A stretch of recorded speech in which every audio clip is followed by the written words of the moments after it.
You're listening to Cozy Yoga Life, the podcast for yoga teachers who crave more from their practice and lives. I'm Shannon Codwell, and I'll be your guide on this journey of simplicity, self-care, and self-discovery. So let's cozy up, unwind, and dive into today's episode.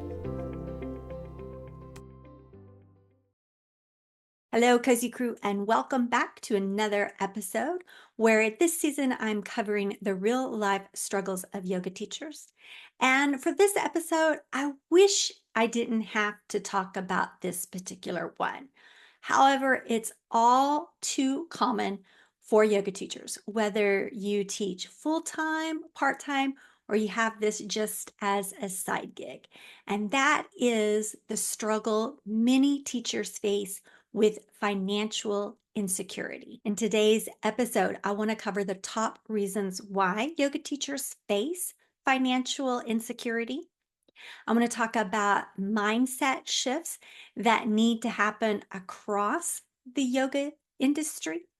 And of course, I want to provide some practical strategies to help yoga teachers bridge those gaps. Like most of the topics that I've shared in this season on the real life struggles, I am no stranger to financial insecurity as a yoga teacher. When I first started teaching, I worked a full-time job. I traveled around the country. I provided training and development to different corporations. And yoga was something that I did on the side for myself to help manage my stress and anxiety. I fell in love with yoga and decided that I wanted to start teaching. I had no desire to give up my full-time job. So it was something that I did on the side, maybe taught once or twice a month. It was a way to get my membership for free. It was a way to feel like I was giving back. And it was a way to experience my passion in a different way. I never thought about the money that I was getting paid for it because it wasn't something that was necessary for me. Fast forward a couple of years when I get laid off from my full-time training and development job, and my spouse at the time recommended making yoga a full-time career.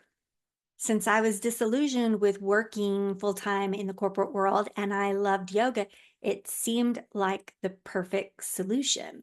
I'll share more of my story later in the episode. Let's talk about some of those top reasons why yoga teachers struggle with financial insecurity. At a yoga studio, you are dependent on the studio and whatever they decide to pay their teachers. Here in the North Texas area, if you as a yoga teacher are averaging $50 a class, that's considered pretty good. However, $50 a class does not make a livable wage. When you break it down based on how many hours that $50 have to cover, it's not such a great wage after all. At $50 a class, you are going to have to teach an awful lot of yoga classes. And I can tell you from experience, that is the fastest way to burnout and significantly impacting your mental health. Additionally, if you're working for a yoga studio, you are working as a contractor. Therefore, you're not getting any benefits. You're not getting any overtime. Some studios pay a flat per class rate. Some studios pay based on how many people are on the floor. When you take that model into consideration and all of the ups and downs and fluctuations that we have throughout the year, holidays are always a slump in the yoga classes. Summers tend to slump as well because people want to be outside rather than inside a studio. So not only are they low paid with no benefits, they have to deal with the seasonal ups and downs. Another reason why financial insecurity is a common problem is because there seems to be this idea that if you're teaching yoga, you should do it for free or you should do it for a deep discount. And if you're an individual who's dealing with imposter syndrome, like we talked about in the previous episode, then you might actually consider teaching for free or teaching for a discount because you want to get your name out there. You want to start building your own following. All valid, all legitimate. However, when you start teaching for free and you start teaching for discounted rates, that tends to build the expectation that you will continue to teach for free and to teach at a deep discount. While I have been fortunate to not experience this myself, I know that there are unscrupulous yoga studios and yoga studio owners out there who are taking advantage of yoga teachers because we love it so much. We just want to teach, we just want to be on the floor. And unfortunately, yoga studio owners can take advantage of that. If you interview with a yoga studio who just doesn't seem to be able to keep yoga teachers or they're constantly looking for new ones, that's probably a red flag that they churn and burn their yoga teachers. Let's talk about mindset shifts when it comes to teaching yoga. And when I talk about mindset shifts, I'm actually not talking about a yoga teacher putting something on her vision board or practicing affirmations so that she can manifest more teaching jobs. When I talk about mindset shifts, I mean as an industry, we need to shift our mindset away from this idea of a yoga teacher being a starving artist, that because it's yoga, a yoga teacher shouldn't be expected to earn a livable wage. If you take into consideration the amount of money that most yoga teachers invest in themselves to be a quality yoga teacher, if they're just teaching yoga classes alone, they will have to work for years to make back what they have spent in their education. Another mindset shift that needs to happen is around the idea that money is bad, or if you're a yoga teacher and you do want to earn money, that makes you less yogic than another teacher who is doing it for the love of it. No shade against any yoga teacher who's teaching voluntarily and they don't need to earn money from it. But there are just as many yoga teachers out there who would love for this to be their full-time job. But it can only be a full-time job for them if they earn the money to support them. That segues perfectly into talking about practical strategies for overcoming financial insecurity. In yoga teacher training, the majority of the time was spent on teaching the skills that they would need to teach yoga, as well as giving them an environment in which they could grow comfortable and expand their confidence. But the last part of teacher training, I always spent talking to them about what do you want to do with yoga when you are finished with yoga teacher training? There was always someone in class who wanted to do it as a hobby. They were working full time or they were a stay-at-home mom, and their opportunity to go out and teach yoga was for them an adult time. They weren't really too concerned about how much money they would make teaching yoga on the side. The majority of the yoga teachers, they were like, I would really love to figure out a way to make money at this, because maybe they were not happy in their job. Maybe they're not happy in their marriage and they're making their escape plan. The number one piece of advice I always give my yoga teachers is if you want to make money as a yoga teacher, you will focus on something besides teaching at a yoga studio. You want to look into private lessons. You want to look into offering workshops, retreats, online classes, working in a corporate environment.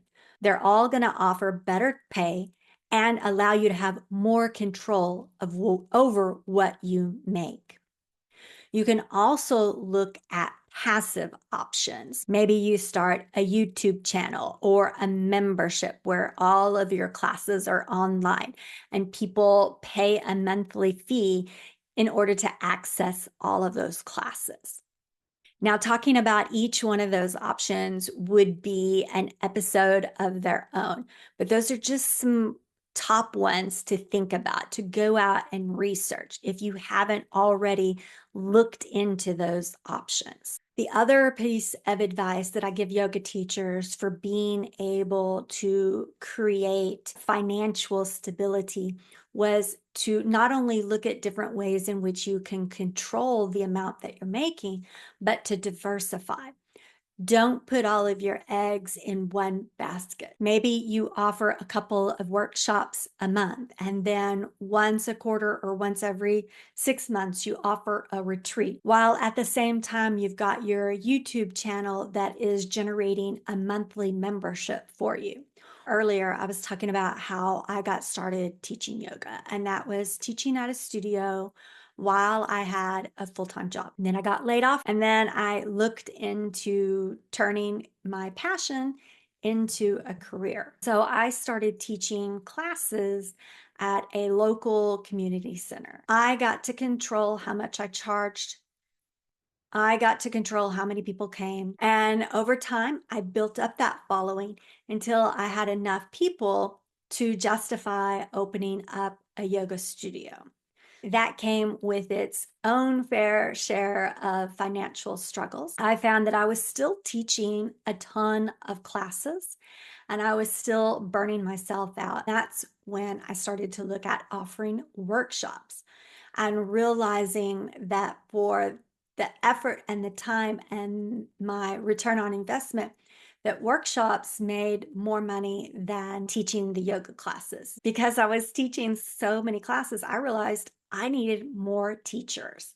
And that was how my yoga teacher training program was born. When I offered that first yoga teacher training session, I didn't know what to expect, but I was pleasantly surprised when 5 people signed up. And that was really, for me, what turned the tide. I went from feeling like I was struggling all the time to finally making ends meet.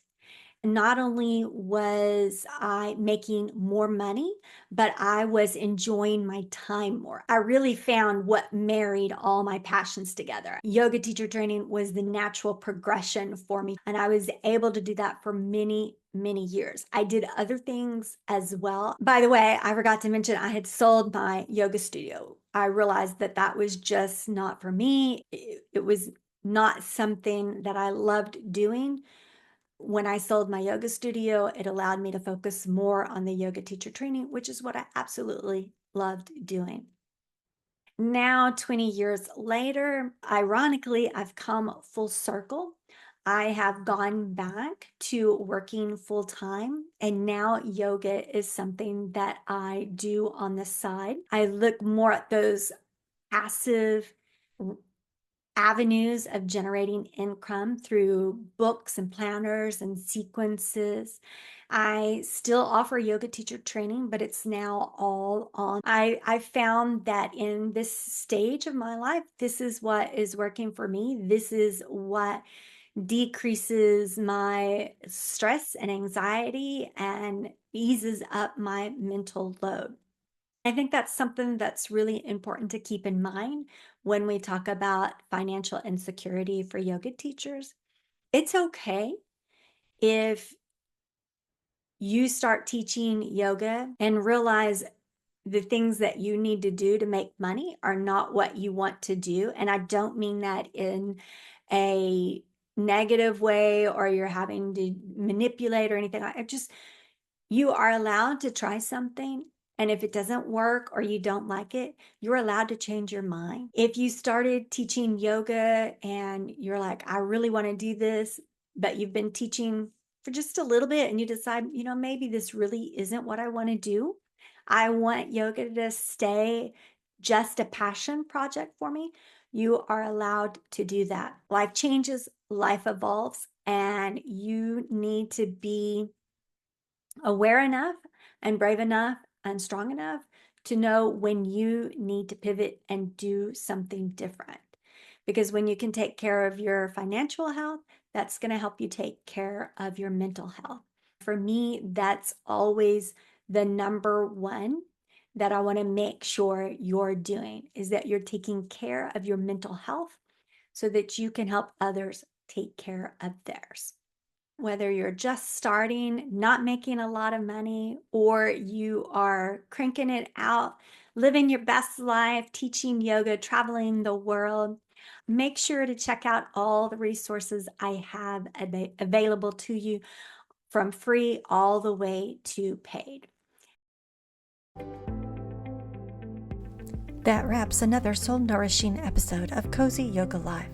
As always, thank you for letting me be a part of your yoga journey. If you enjoyed today's authentic conversation, please subscribe, rate, and leave a review. Until next time, stay cozy, take care of yourself, and keep it real.